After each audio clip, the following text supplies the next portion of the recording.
देखो ये क्या क्वेश्चन आया था कि आपकी इस तरह से, इसने एक काम करा था बस इसमें कि इसने नीचे शायद ओपेक वोपेक बोल दिया था, ठीक है ना। नहीं तो याद था सबको कि S1 S2 है तो सर्कुलर पे इस तरह से रखी हुई है तो सर्कुलर पर ही टिक करना है।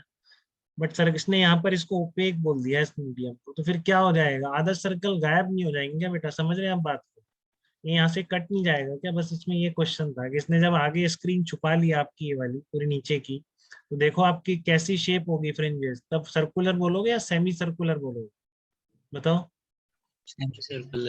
Semi semi circular. सर्कुलर बोलोगे ना बेटा, इसमें सेमी सर्कुलर बन जाएंगे सर्कल के।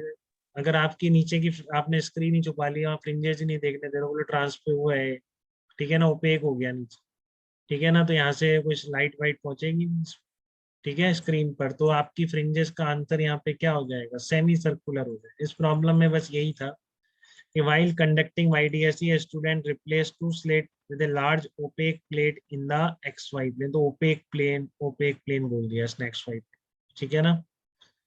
containing two small holes S1 and S2 which are acting as coherent sources है बिल्कुल, emitting light of wavelength 600 nanometre.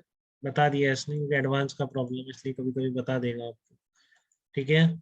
तो screen is exact plane for Z greater than 0, capital D is equal to 3 metre.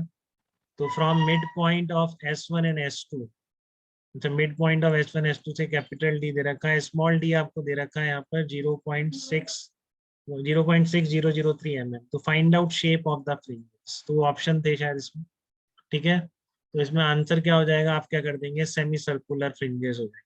वही है, देखो situation same है बिल्कुल, just आधी screen OPEC है बता रहा है XY प्लेन को। तो आप शेप ऑफ फ्रिंजेस में आप क्या लिखेंगे, सर्कुल सेमी सर्कुलर फ्रिंज, ठीक है ना। Shape of the fringes will be semi circular, ये मैंने भी गलत लिख दिया, सेमी सर्कुलर फ्रिंजेस सर्कुलर नहीं बोला, ठीक है ना, ध्यान से सही कर लेना। ये क्या होंगी, आपकी सेमी सर्कुलर फ्रिंजेस होंगी, ठीक है। At O it will be maxima और मिनिमा। अब इस क्वेश्चन में भी लोग पता नहीं कैलकुलेशन में बहुत गलती करते हो आप, कैलकुलेशन ही मार देती है वाइड इसमें भी शायद, और मॉडर्न में भी कैलकुलेशन ही गड़बड़ करती है, सिंपल जोड़ बाकी वाली और कोई नहीं। तो इसमें देखो S1 S2 में क्या है आपका, यहाँ पर ओ पॉइंट पर पूछ रहा है, तो ओ पॉइंट पर पार्ट डिफरेंस कितना है, डी के बराबर हो जाएगा कि, बताओ। आ रही की बात नहीं है, ओ पॉइंट पर पार्ट डिफरेंस एक तो सीधी पहुंचेगी, एक S1 से पहुंचेगी, जस्ट अब ओ पार्ट डिफरेंस कितना होगा स्मॉल डी के बाद, ठीक है। और आपको लेमडा दे रखा है 600 नैनोमीटर, डी आपको ये दे रखा है, ठीक है। तो ये पार्ट डिफरेंस है। अरे यार बैटरी खत्म हो गई, गलती करी,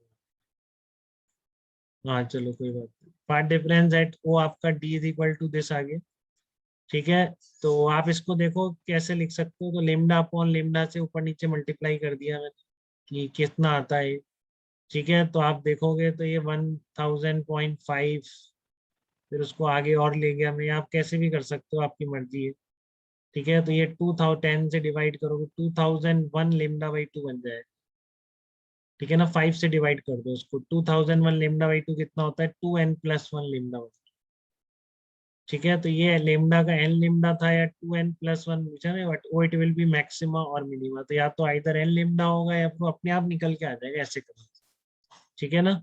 इसको आपने ऊपर नीचे लेमडा से मल्टीप्लाई कर दिया, तो कैलकुलेशन में दिक्कत होती है, अपने आप मैं नहीं बताऊंगा तो बहुत बच्चे गलत करते हैं, इनको दिखता ही नहीं कि डी क्या है, 2n+1 लेमडा बाई 2 लिख भी सकते हैं या नहीं लिख सकते। तो मैंने आपको एक तरीका बता दिया, लेमडा से ऊपर नीचे मल्टीप्लाई कर दिया करो, इंटीजर अपने आप आ जाएगा। 2001 क्या ऑड इंटीजर है लेमडा, तो इसलिए क्या होगा, डिस्ट्रक्टिव इंटरफ्रेंस होने वाला है ओ पॉइंट पे, hence there will be destructive interference at point O, ठीक है बेटा। कोई डाउट किसी का शेप ऑफ फ्रिंजेस को लेके,